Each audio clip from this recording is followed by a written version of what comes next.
ဒီခီးစဉ်အစပေါ့ဒီအစကျွန်တော်တို့ဘယ်နေဇူရကနေစခဲ့ရနော်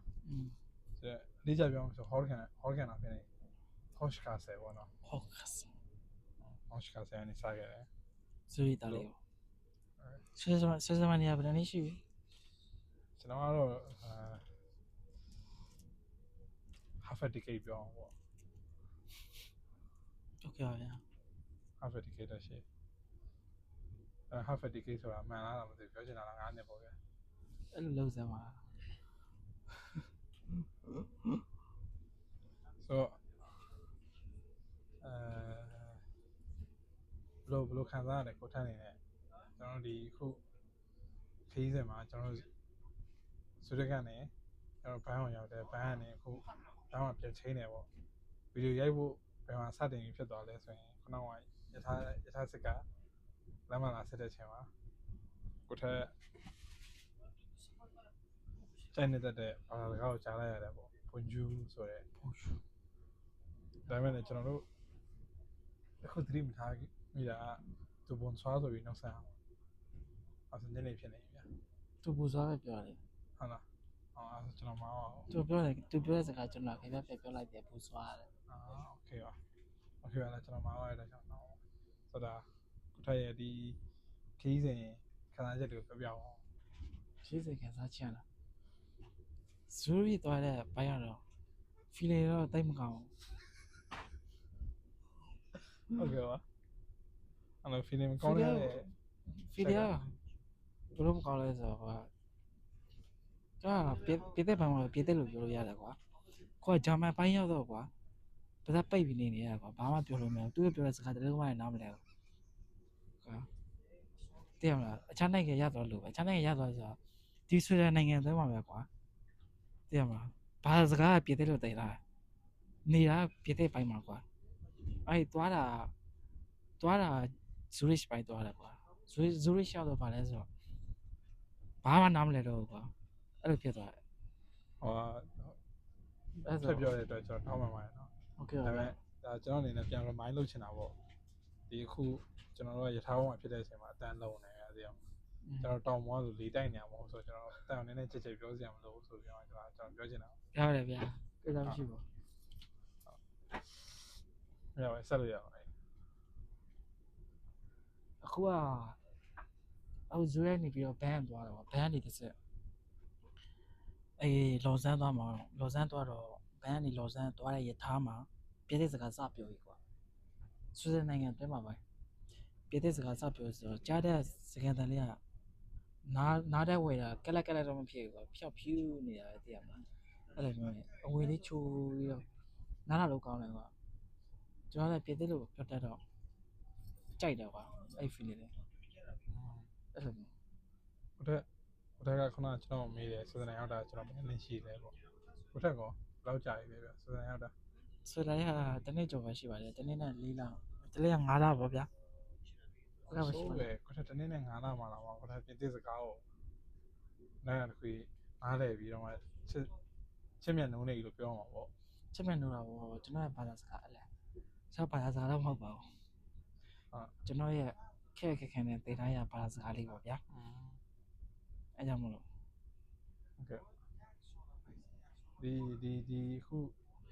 ကျွန်တော်တို့ဘယ်လိုပြောမလဲ academic အနေနဲ့ပြောမယ်ဆိုရင်ကိုထက်ရဲ့ပြင်သစ်က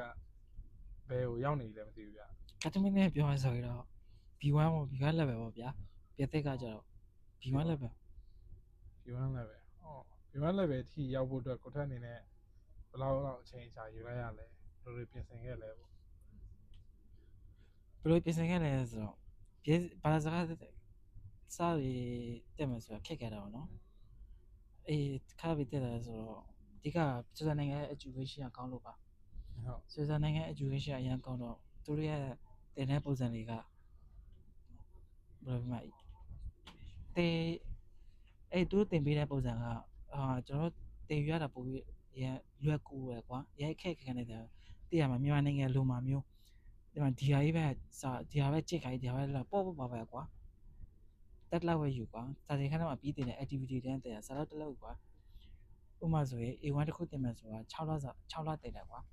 A1 တစ်ခုတင်မှာ6လတင်တယ်ဆိုတော့ဟုတ် အဲ့ချောင်းတော့မှာပါ activity တွေထက်ကကွာတကယ်မှာစာကြီးပဲကြစ်ခိုင်းတာမဟုတ်ဒီဟာပဲဥမာနံပါတ်လေးတင်ရကွာတဲ့ကနေနံပါတ်100လေးတင်ရဆိုရင်အဲ့100ထိကွာ activity တွေactivity တွေလောက်တယ်ကွာအဲ့လိုမျိုးထက်ကဟိုပေါ့အဓိက activity ကွာစာကြီးပဲတက်တင်နေတာမဟုတ်အဲ့လိုမျိုးကြောင်းလို့ပို့ပြီးတော့စာလောက်ရတာလည်းလွယ်တယ်ကွာဒီအဲ့စာမလုပ်လည်းရတယ်ကိစ္စမရှိဘူး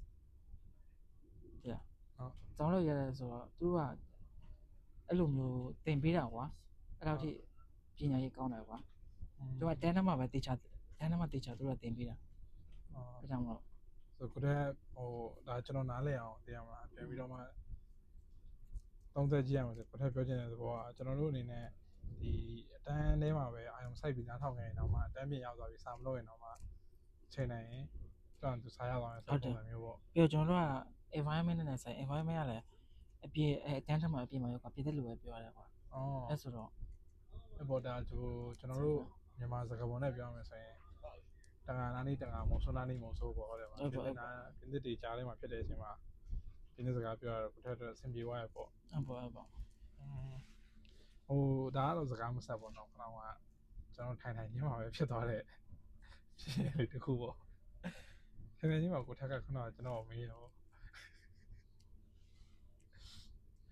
အဲ့ကျွန်တော်ဒီကိစ္စကိုပြောလို့ရမလားတော့မသိဘူးဒါပေမဲ့ကျွန်တော်မေးလိုက်ပါနော်ဒီကိုထက်ရဲ့ဒီမြေဆောင်ထုံးကအမျိုးသမီးတယောက်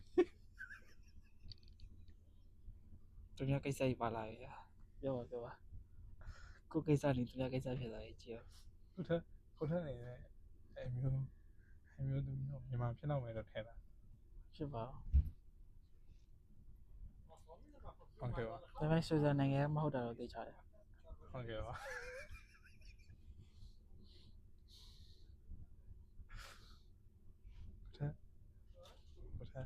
ဆက်ပါလို့မျက်နှာတွေပူလာတယ်ဗျ။သူမျက်နှာမပူပါဘူး။ဒီပါကျွန်တော်နောက်ထပ်တစ်ခုမေးရမယ်ဆိုရင်အဲ့ဒါကျွန်တော်ထင်တာကိုထန်းနဲ့ကျွန်တော်နဲ့ပထမဆုံးဒီ Swiss ကရထားမှာရှိတဲ့ထမင်းဆိုင်မှာကျွန်တော်ပထမဆုံးစားဖို့တဲ့အချိန်ဖြစ်မယ်တယ်နော်။ဟုတ်ပါဘူး။ပထမဆုံးစားဖို့တာလည်းဒါကျွန်တော်တို့တကယ်ဒီမြန်မာလူငယ်တွေပေါ့လူငယ်ဆိုတော့ကျွန်တော်တို့ဘယ်လိုပြောမလဲကျွန်တော်မြန်မာနိုင်ငံမှာလို့ street food တွေစားကြိုက်တယ်ဗျ street food တွေလမ်းဘေးမှာကျွန်တော်တို့ရောင်းတဲ့အများနဲ့ဘယ်လိုပြောမလဲကျွန်တော်စားနေကြဟင်းတစ်ခုဖြစ်တယ်ဗျအဲ့ဒါဘာလဲဆိုရင်ကျုပ်ပြုတ်ကြော်ချက်နော်ချိုးလူရတော့ကျုပ်ကြော်ချက်ပေါ့ချိုးလူရကြတော့လဲကျုပ်ပြုတ်ချက်ပေါ့ဆိုတော့မျိုးရှိကြရဗျကျုပ်ဟင်းချက်သွားတော့ကျုပ်ဟင်းချက်ပေါ့အဲ့ဟိုကိုထက်တို့တဝဲမှာကျတော့ဘယ်လိုမျိုးခေါ်လဲမသိဘူးတဝဲမှာပိတ်ကပါအပိတ်ကကျွန်တော်တက်လာအဲ့ဒါတက်လာစတာထားတော့ပိတ်တာပါတော့ဒါပိတ်တဲ့တော့ချားစီဟုတ်ကိုထိုင်မှာထပ်တို့ပိတ်ကပိတ်မှာကျဘယ်လိုမျိုးခေါ်လဲမသိသေးဟင်းကျုပ်ဟင်းချစ်တာပေါ့အဲ့လိုမျိုးပါကျုပ်ဟင်းဘာလို့ဆိုကျွန်တော်တို့အိမ်မှာကျတော့ဗျာကျွန်တော်အိမ်မှာကျတော့ကျွန်တော်ကျုပ်ပြုတ်ကြော်ချက်ဆိုပြီးခေါ်ရဘာလို့လဲဆိုရင်အဓိကအမေကအဲ့ကျုပ်ကိုအရင်ပြုတ်တယ်ပြုတ်ပြီးတော့တချမ်းခွဲလိုက်တယ်ခွဲပြီးတော့သူကအဲ့တချမ်းကိုအရင်ကြော်တယ်အဲ့ကြော်နေတဲ့အချိန်မှာပဲဟိုဘက်တဲဦးမှာသူကအနှစ်တွေလုတ်တယ်ဗျာလုတ်ပြီးတော့မှအဲ့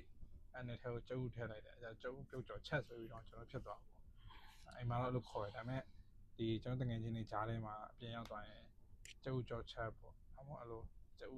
ပြုတ်ချက်ပေါ့အဲ့လိုမျိုးဒီမျိုးစုံပေါ့ဗျာလူတိုင်းကသူတို့အဆင်ပြေရသူတို့နောက်ခံပြောင်းလဲအနေလာတဲ့သူတို့အဆင်ပြေရအောင်ခေါ်ကြပါ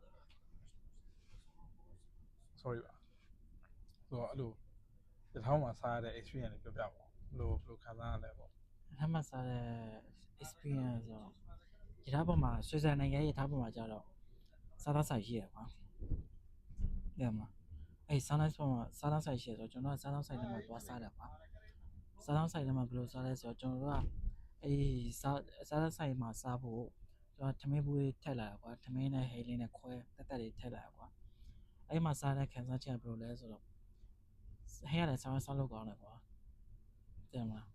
ပြီးတော့ view ရတဲ့စားဘယ်လိုပြောမလဲရထားပေါ်မှာစားတဲ့ feeling ကတဲ့မှာဆိုတဲ့နိုင်ငံရထားပေါ်မှာကွာအဲ့လိုဟင်းမျိုးစားဖို့ဆိုတာအရင်ခက်ခဲ့တယ်ကွာစားကြည့်အဲ့တော့တကယ်ရခက်ခဲ့တယ်ကျွန်တော်တို့ဟိုကိုပြင် စကားဖြတ်ပြီးတော့ကျွန်တော်ပြောရမှာဆိုရင်ပြောမလဲကိုတက်ချက်လာလို့ရလို့မဟုတ်ဟင်းရလည်းတကယ်ကောင်းတယ်ပြီးကျွန်တော်ဆိုခုနကပြောတဲ့အတိုင်းပဲဒီမှာနေတာ9နှစ်ရှိလာပြီဗျာရှေ့အောင်ကျွန်တော်တစ်ခါမှရထားအောင်မှာဆိုတော့ကျုပ်ပြုတ်ချော်ချက်ဟင်းကိုစားခဲ့ဘူးဟိုဒါအခါတည်းပြောလက်ဆန်းနဲ့ကျွန်တော်ထည့်ပြီးပြောလိုက်ရဗျာတကယ်တော့ကိုထက်နေနေသူတစ်ခါဘယ်လိုပြောမလဲအိမ်မှာကလေးကစားလာလို့ရရဗျာဒါမှလည်းဒါကျွန်တော်ရဲ့မိတ်ဆွေကောင်ဖြစ်တယ်သူအများနဲ့ကျွန်တော်နဲ့တွေ့တဲ့ချိန်တိုင်းမှာသူတစ်ခုမှတစ်ခုချက်လာတယ်ဟိုသူပါစင်အများဆွဲလာရပါဆိုကျွန်တော်ကစားလာကြိုက်တယ်တောက်လာကြိုက်တယ်ဆိုတော့ကျေးဇူးလည်းအများကြီးတင်ပါတယ်တကယ်လည်းစားလို့ကောင်းပါတယ်ဘာတော်တော်များများဘာလို့ဆိုမြန်မာဟင်းကစားခက်ခဲ့တယ်ကွာဆွစ်ဇာနိုင်ငံမှာကျတော့အဲ့လိုမျိုးသူကဟင်းကတော်တော်များများဟိုကျွန်တော်ကကိုယ်တိုင်ပဲချက်စားတာများပါတယ်နေ့တိုင်းနေပါတော့နော်အဲ့လိုချက်ပြီးတော့ဖြေးကောင်းလာတော့ထင်တာပဲအရင်တော့ဆိုဆွစ်ဇာနိုင်ငံရတော့တမင်းဟင်းကဘယ်လိုပဲတဲ့မကိုယ်ကမချက်စားရင်ငါ့ဘူးပဲရှိပါတယ်ဒီနေ့ပဲရှိတယ်ဘာလို့လဲဆိုတော့ဆွစ်ဇာနိုင်ငံမှာဟင်းတစ်ခါစားရကွာဆွစ်ဇာငွေ25ကျပ်လောက်ရှိရနော်ဟုတ်တယ်25-30ရှိရကွာဆိုင်မှာသွားစားမှဆိုရပေါ့နော်ဟုတ်ပေါ့အဲ့တော့မြန်မာငွေရင်းနဲ့တွေ့ရဘယ်လောက်ရှိမှတင်တယ်ကျွန်တော်အခုဒီနောက်ဆုံးဒေါ်လာဈေးနဲ့တွက်မယ်ဆိုရင်ဒေါ်လာဈေးတော့မသိဘူးကျွန်တော်ဒီ sale chef ဈေးကတော့9500ပေါက်တယ်ဗျာ9500ဆိုတာပရိသတ်တို့အကုန်လုံးကြည့်မှာပါဟုတ်တယ်လောက်ကြည့်လိုက်ပေါ့တင်မှာတစ်ချက်ကို9500ဆိုတော့25ဆိုတော့အဲ့ပေါ့အတိုင်းရတစ်ခုတော့ဈေးတော့ရှိရတယ်တိတ်ကြောင်အောင်ရှိမှာနော်အဲ့တပတ်တိတ်ကြောင်အောင်ရှိရစဉ်းစားကြည့်အဲ့ဆိုကျွန်တော်စားဖို့ဆိုခက်ခဲတယ်ကွာအဲ့လိုမျိုးဟုတ်တယ်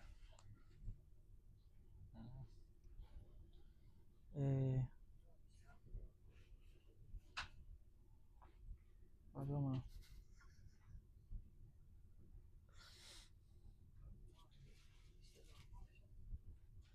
အဲ့ကြတော့ကျွန်တော်တို့ဒီပုံမှန်ဆိုရင်ကြတော့ဗျာကျွန်တော်တို့ဒီဇိုရက်ကနေဒေါ်စန်းကိုယထာတိုက်ရိုက်ရှိတယ်နေ့မှာကျွန်တော်တို့စီးရအနေငယ်နောက်ကျရပေါ့ကျွန်တော်တို့10နိုင်မိနစ်နဲ့ထွက်လာနော်10နိုင်မိနစ်နဲ့0ကနေပြန်ထွက်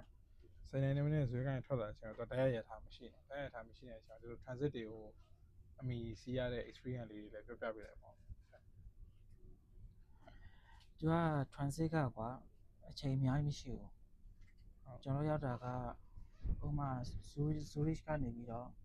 အဲ10မိနစ်ထွက်လာတော့ဒီဘန်ကိုဟိုပါပေါ့7-3နေရောက်တယ်ကွာ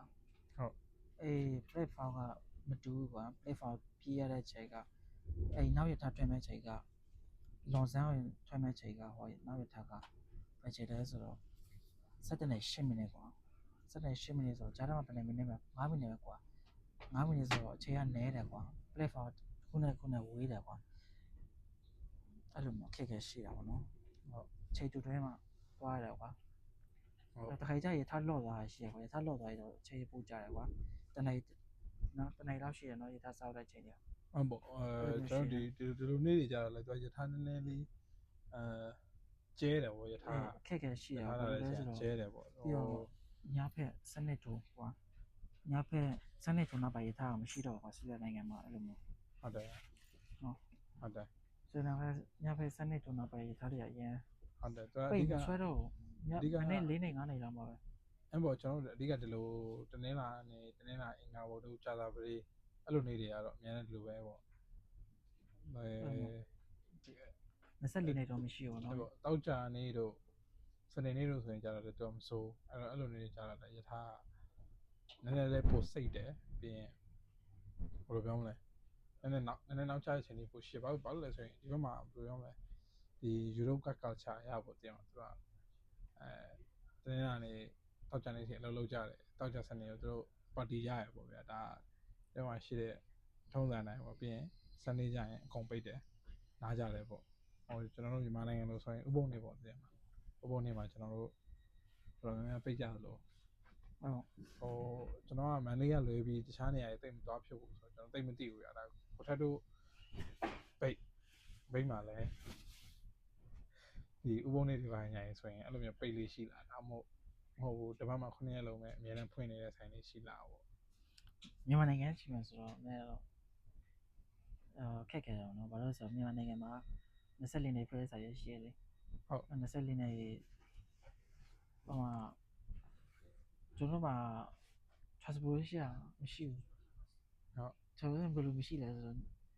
ကိုပိုင်နဲ့ပေါ့ကားနဲ့ဖြစ်ဖြစ်ဆိုင်ကနဲ့ပဲအဲ့လိုပဲလေညဘက်24နဲ့တောင်းလို့ရတာကွာအဲ့ပုံစံမျိုး အဲ့ပေါ့ကျွန်တော်တို့ public transportation မရှိဘူး ဟုတ် public transportation ရှိတာဒီတနေ့တနေ့အဝေးကွာဘိတ်ကနေတူဝယ်သွားတယ်မျိုးအဲ့လိုမျိုးကားတွေလေးလေးအဲ့လိုပဲရှိတယ်ကွာအဲ့လိုမျိုးပဲရှိတာဒီဆွေဇာနိုင်ငံနဲ့ရှိမယ်ဆိုရင်တော့ဆွေဇာနိုင်ငံမှာကျတော့9နေစနေဆိုတော့တည့်ရတိုင်းဘာမှမရှိတော့ အဲ့ပေါ့ transportation ရတာ transportation ရှိတယ်ကွာမဆိုင်လေးစားတော့ဆိုင်လေးပိတ်ပြီကွာ9နေဆိုစနေဆိုအဲ့လိုခက်ခဲရှိတယ် transportation ကကျတော့တည့်ရတိုင်းပဲစနေတူတူပိတ်သွားပြီကွာ ဟုတ်ပေါ့ ပြောစင်နေရဆိုလည်းဆိုင်စနေတနေ့ကိုနေရဆိုင်ကိုပိတ်တယ်ကွာစားတောင်းဆိုင်တွေဖွင့်တယ်နော်တနေ့ကိုနေ အဲ့ပေါ့ဒီနောက်ပိုင်းတော့အရင်အထက်ဆိုင်ဖွင့်တဲ့ဆိုင်တွေနဲ့ပုံများလာပြီ ပုံ ပေါ့ မှန်တော့ဒါပေမဲ့ဈေးကတော့များတယ် ဟုတ်တယ်အရင်တော့ကျတော့တကယ်တနင်္ဂနွေနေ့ဆိုရင်ဒါတစ်မျိုးလုံးဆိုတာလေတစ်နိုင်ငံလုံးနီးပါးကိုကျွန်တော်တိတ်ဆိတ်နေရတယ်ပြောပါစို့တစ်နိုင်ငံလုံးနီးပါးဟိုကျွန်တော် guarantee တော့မပြောရဘူးပေါ့ဒါပေမဲ့ကျွန်တော်နေတဲ့မြို့တွေကျွန်တော်နေခဲ့တဲ့မြို့တွေတော်တော်များများကတနင်္ဂနွေနေ့ဆိုရင်လုံးဝတိတ်ဆိတ်နေရပဲတကယ်လည်းဘယ်လိုပြောမလဲဒါကဟိုကျွန်တော်တို့သူတို့အမြင်ဘက်ကနေကြည့်မယ်ဆိုရင်ဒါအရင်ကောင်းတဲ့ system လို့လည်းပြောလို့ရတယ်ဗျာ အေး သူ ကောင်း တို့ ပါ လုပ်တယ်တရားမလားနားလည်းရရှိတယ်ဘယ်လိုလဲအေးပေါ့ဒါအရာတိုင်းမှာကောင်းကျိုးနဲ့ဆိုးကျိုးနဲ့ဆိုအမြဲတွန်းတွဲနေတယ်လို့ပေါ့ဗျာ အဲ့ပေါ့ ဟုတ်